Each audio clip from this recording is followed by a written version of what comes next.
Good morning, good morning. So, been having some really interesting conversations this week, and one of the things I always explore, I like to explore when I'm working with clients, is how their subconscious might actually be keeping them fat.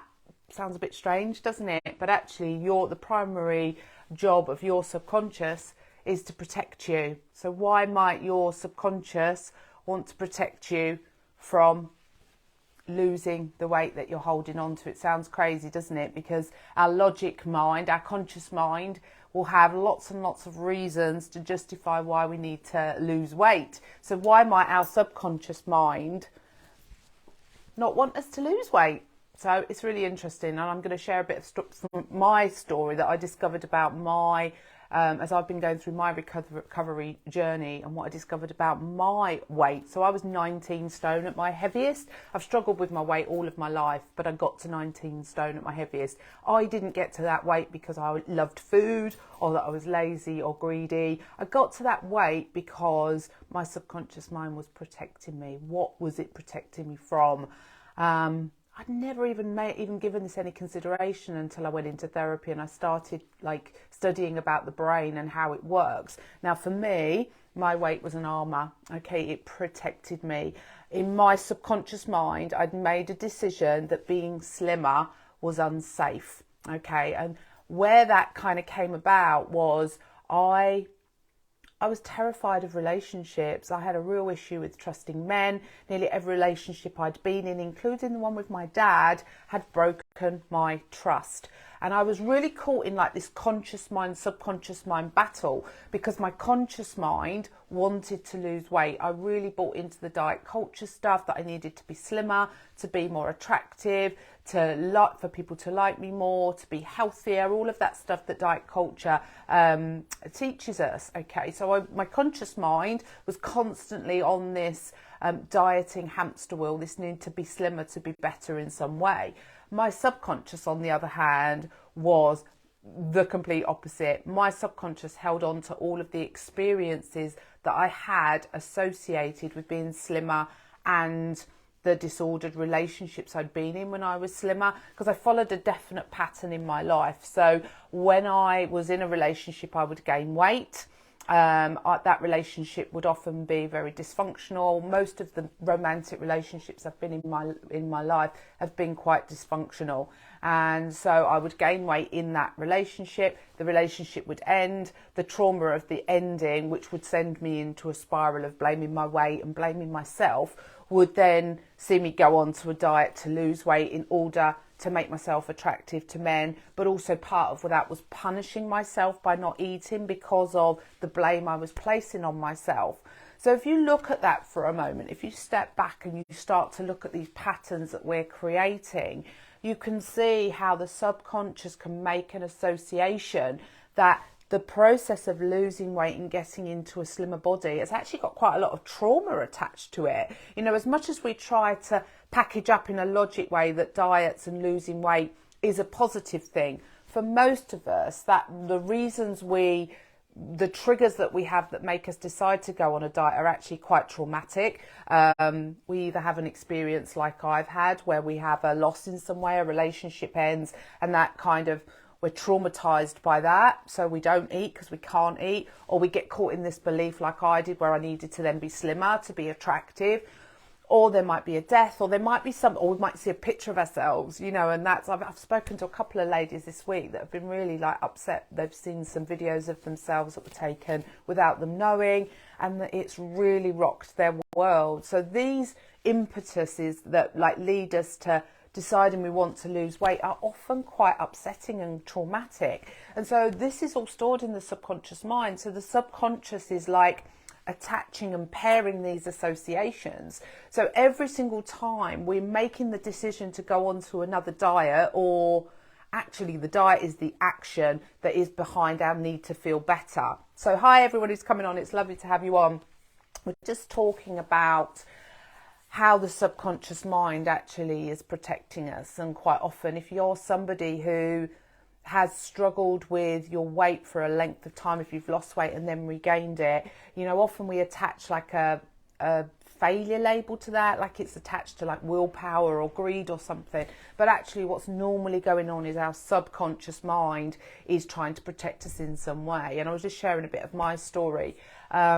So when we start to think about when we go on to diets and the reasons we go on to diets, this often comes from a place of self-loathing or a desire that we feel we need to fit in more, or you'll all have your own individual reasons what triggers you and what is that impetus for deciding that you need to lose weight. And quite often that has like an emotional attachment to it. Then we go on to the diet and we go through the process of dieting, which again, as much as we try to package that up as it being exciting and pleasurable, it's not. For most of us, it's actually quite isolating. It's quite hard work. You know, we're constantly saying no to the things that we want to eat. So again, there's a level of trauma that's attached to that. And this is all stored in the subconscious. So then we get to that slimmer body, whatever that is. We lose some weight, we lose all of our weight, whatever, we get to that slimmer body. And life changes for us. And for me, what happened was I started to go out again. I started to socialise again. And then men would find me attractive and I would put myself on dating sites. And that, for anyone who's done like internet dating, you know, that in itself is a whole nother level of trauma. So I would then put myself out there. I'd meet someone and that whole cycle would start again. I'd get into the relationship. Nearly every relationship I've been in, they've been unfaithful to me. So you know that's the fear of going into another relationship and thinking, is this going to happen again? But also the experience of it happening. This was part of why I gained weight when I was in relationships. And so that cycle just went on and on and on for years. And I never realised that my subconscious mind was actually keeping me fat. It wanted to protect me. When I was fat, I was safe. Of course, the conscious mind didn't feel like that. Hopefully this is making sense, guys. It's like, this is why it's so important. This is why I fly the no diet flag. I'm not anti-weight loss. I'm anti-restrictive diets, because all they do is focus on the external. They focus on a shrink in the external self. And if you've got all of this internal stuff going on, if your subconscious has a reason that it's protecting you, and it might be a success thing. You know, I work with a lot of business women who have got to a level in their business and just can't quite get to where they want to be. And part of that might be the subconscious is actually keeping them overweight, which is stopping them showing up in their businesses in the way that they want to.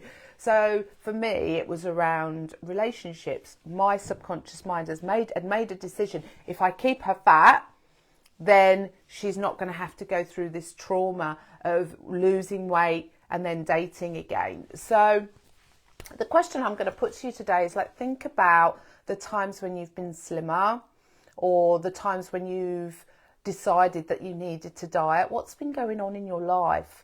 You know, has it been a happy time, or has there been some underlying emotional disruption going on for you? And how might that have been perceived and stored in the subconscious mind, and how might that be influencing you? This is a big chunk of the work that I'm doing with clients on the Different Path program.